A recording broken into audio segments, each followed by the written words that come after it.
Back in 2005, there was a gentleman by the name of T. Harv. He wrote a book called The Secret of the Millionaire Mind. This book became a major movement at that time. I mean, everybody was doing The Secret of the Millionaire Mind seminars, workshops, and so forth. And he had also given a number of principles in this book. I'll make sure that I put the link below. But now, what does this have to do with Millionaire Floss? He said something in the book, and I'm going to come back to it, but I discovered something recently. I was kind of using my tongue and I was going, around my mouth, and I'm sitting there and I'm, just checking, but I noticed a pocket in the rear left side of my mouth, upper rear side, the last two teeth, is a pocket and it's very sensitive. And I'm like, what's going on? Do I need to go see a dentist? But I realized what transpired. I had not been flossing as much as I used to. I had slacked up on my flossing. Now you're like, well, coach, what does this have to do with manifestation? Bear with me, bear with me.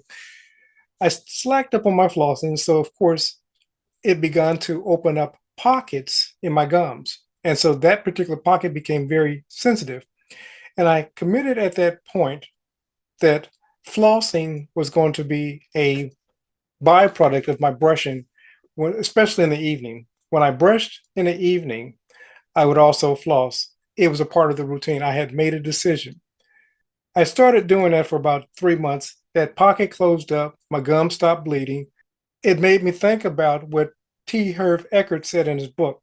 In his book, The Secret of the Millionaire Mind, he said something that was profound and it's always stayed with me. But I've also found that this principle is true.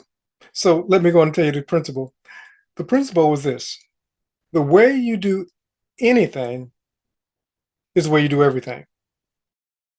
I was almost 30 years old. I had to move back with my parents and lived in their basement. What does this have to do with Millionaire Floss? He said, so what's your problem? Why aren't you doing well? I said, I don't know. He goes, that's your problem. We begin a process of change. And we say, okay, well, I'm going to try this for, a couple of days, couple of weeks, couple of months, whatever. When the change does not seemingly manifest the results that we had hoped for, we stop. I could have flossed my teeth for, a couple of days and said, well, okay, I'm done. I got that pocket, somewhat closed, whatever, and just stop flossing. Eventually, the pockets that were there previously would have opened back up.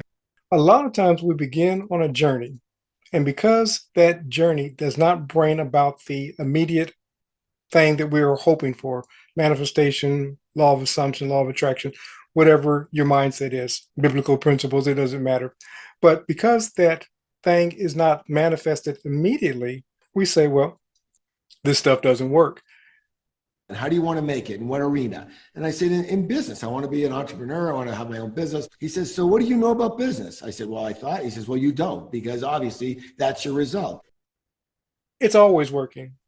We haven't given it enough time. So going back to what T. Harv Eker said, he says, the way you do anything is the way you do everything. When you commit to yourself to start a new habit, especially when we're talking about New Year's resolution or whatever, and you say, okay, next month, next year, whatever, I'm going to start on this plan and I'm going to change my life forever. When that time comes and you begin that plan, and all of a sudden, for whatever reason, you decide to stop, what you're programming your subconscious mind to do is not to be consistent and follow through. He said, so if you want to be a rich person in business, have you ever thought of studying rich business people? I took the next, believe it or not, 6 months. And all I did was study rich business people. What does flossing have to do with the secret of the millionaire mind?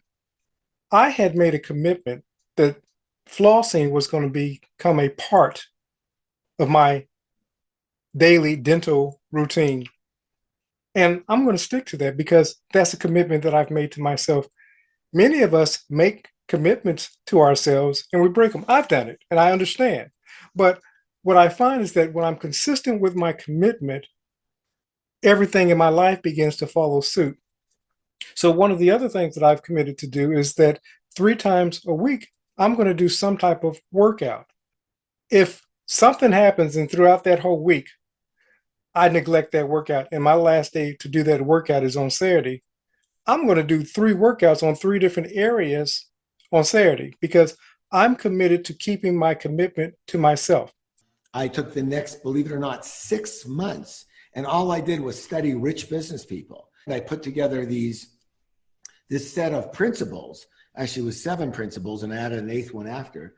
The next business I opened, I started with a $2,000 credit card loan. I had no money, and I became a millionaire within 2.5 years. And what very successful people understand is that as they continue on in the habit of the self-commitment, they can manifest anything in their life if they persevere long enough. Many of us see so many successful people, and we believe that their success was this overnight thing. In Malcolm Gladwell's book, The Outliers, he talks about a band, Fleetwood Mac, and he talks about all the failures that Fleetwood Mac had before Fleetwood Mac became an overnight success. He also mentions the group The Beatles, and again, how they had performed in all these pubs and all the performances that they did before they became an overnight success in America and the rest of the world. What am I saying to you, creators? Whatever it is that you want to create in your world, you got to begin practicing the self-commitment or commitment to yourself. Because when you begin breaking your promise to yourself, you'll also break your promise to others. You'll also experience a life that's contrary to what it is that you want to create. He said, so if you want to be a rich person in business, have you ever thought of studying rich business people? Begin keeping your commitments to yourself in something as simple as simply flossing, because it's not the act of flossing that's important. It's the commitment to that flossing. It's the commitment to getting up and doing that podcast. It's the commitment to making those calls. It's the commitment doing what it is that you stated that you were going to do in order to be successful. I took the next, believe it or not, 6 months, and all I did was study rich business people. The next business I opened, and I became a millionaire within 2.5 years. Remember T. Harv Eker's words: the way you do anything is the way you do everything. But remember this, creators, that only you can create your perfect world, not God or man. Only you can create your perfect world. This is Coach DeCarlo saying have a great and abundant day.